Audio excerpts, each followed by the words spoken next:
Planning a Japan trip can be overwhelming and stressful, so here are 12 ways you can make it easier. I'm Amy from Cakes with Faces. I've been travelling to Japan for 16 years. I've written a Japan guidebook and I make Japan travel videos every week. Here are my 12 tips for you, and the last one's been a lifesaver for us. So first, you don't have to drag your suitcase with you through stations and on the Shinkansen.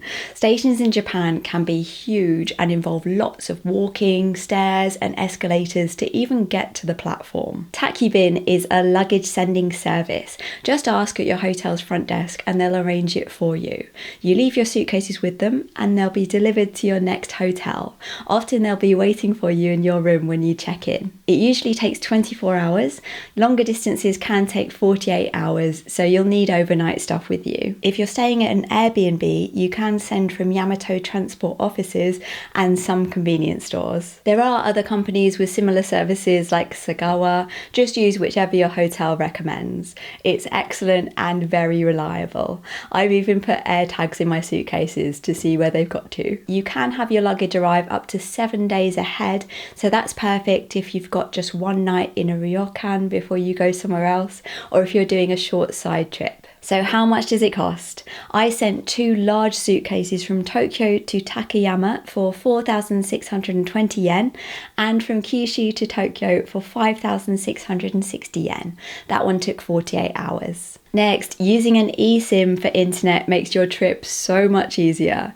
Unless you're lucky and have cheap international data, you have 2 options: pocket Wi-Fi or eSIM. Pocket Wi-Fi is the cheaper option, especially for groups and families. You all share one device and you can connect to other devices like iPads, and they usually have unlimited data. The downside is you have to remember to charge it and take it around with you, and if anyone goes off on their own or away from the group, they won't have internet. eSIMs are more convenient but can cost slightly more. I'd recommend having one each. You can tether, but not all eSIMs allow it, and it uses up battery life on your phone. Most eSIMs have data limits, so make sure you've got enough.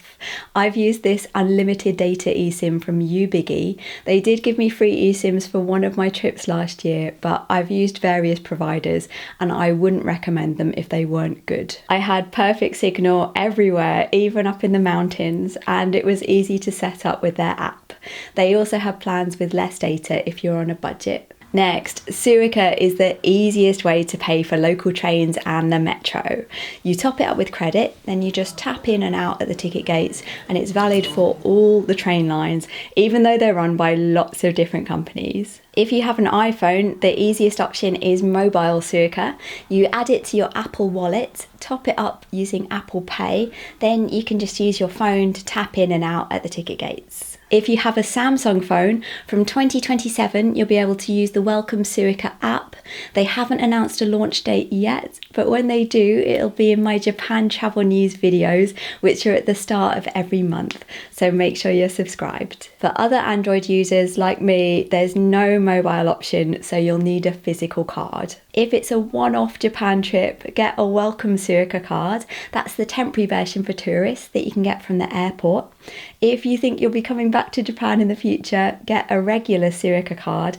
They last for 10 years since they were last used. Another option for the Tokyo Metro is a day pass. The best value option is the 72-hour Tokyo subway ticket. If you're going around on the metro a lot, it might save you money. That pass is only valid for underground metro lines, which are the colourful lines on the map.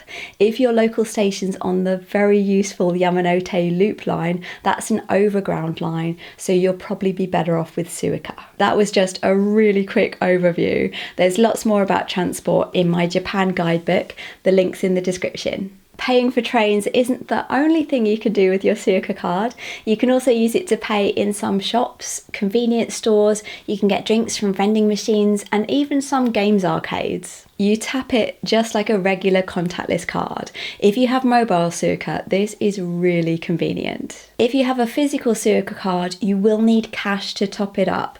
Most top-up machines don't take cards, so just remember that before you go wild paying for everything with your Suica card and run out of cash. Next, the easiest and best way to get your Shinkansen tickets is on SmartEX. That's the official site from Japan Railways, who run the Shinkansen, and I'm not a part of any affiliate schemes or anything like that, so this is unbiased advice. There is a SmartEX app for some countries. If it's not available in your country, like for me in the UK, you can just use the website on your phone to buy tickets when you're in Japan or before you travel. It saves time as you don't have to queue up at the ticket machine.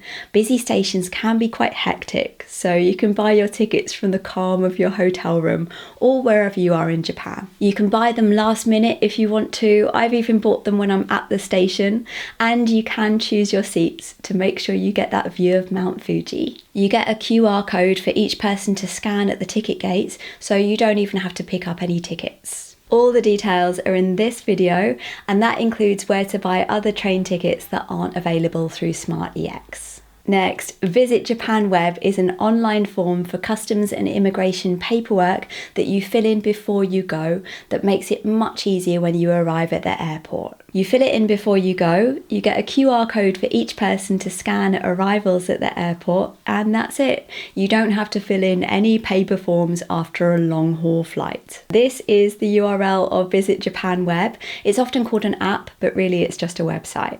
First, you register with your personal details, then you add the details of your trip.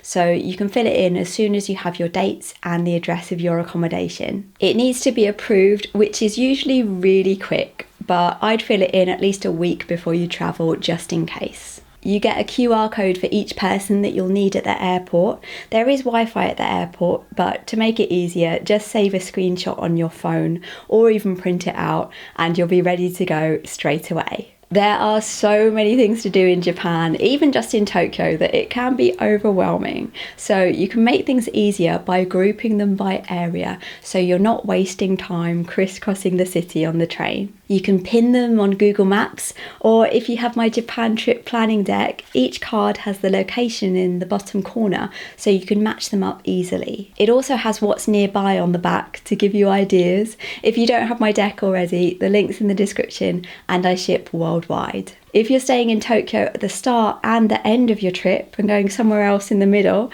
it makes sense to stay on one side of the city at the start and the other side on the end. So you can do everything on the east side when you're staying there and then everything on the west side and save time. If you've got just one stay in Tokyo, I'd stick to just the one hotel because packing all your stuff up and moving does take time. But if you've got two stays, why not split up the locations and then you get to experience the vibes of two different places. Next, coin lockers are so useful. You can find them at stations, department stores and shopping malls. They're great if you don't want to carry your stuff around with you. For example, if you've been shopping all day and your hotel's across town, you can just put your bags in a locker and go straight out for the evening. They come in various sizes and cost just a few £100. I've got a video about them which includes a walkthrough of how to use them. There are lockers that are large enough for suitcases, which can be really good if you're stopping off on a long distance journey or for your arrival or departure day, although most hotels will look after your luggage for free if you arrive before check-in or after check-out. On the whole, I don't tend to make restaurant reservations. I tend to wing it and decide what I feel like on the day. But the one exception is conveyor belt sushi. Wait times can be long, and there have been times when I've waited over an hour in the standby line. It really felt like unlocking a superpower when we figured out how to make reservations for conveyor belt sushi. I've got a video about how to make reservations at Kura Sushi. It's really easy. You can just do it on your phone, even on the day.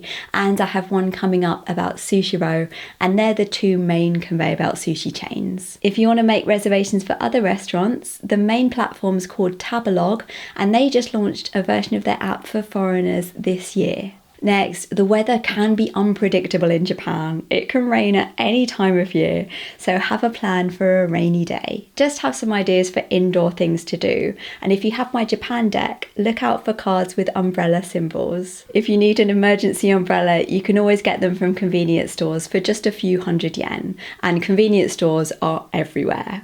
Some hotels also have umbrellas you can borrow for free. And make sure you have a pair of comfy waterproof shoes because walking around with wet feet is miserable. On the subject of shoes, have comfy shoes with you and make sure they're worn in before your trip. Get them at least a month before you go. The last thing you want is blisters on the first day. You'll be doing a lot of walking. Even when you're going around on the metro, you'll still be walking quite long distances, even just inside the station. It's not unusual to walk 20 miles or more in a day. When I made this video about how far I walk on a Japan trip, what's really exhausting is how many hours you spend standing up on your feet, which not all of us are used to. I'll make sure you take blister plasters with you. Lastly, when you need a break, this tip will save you.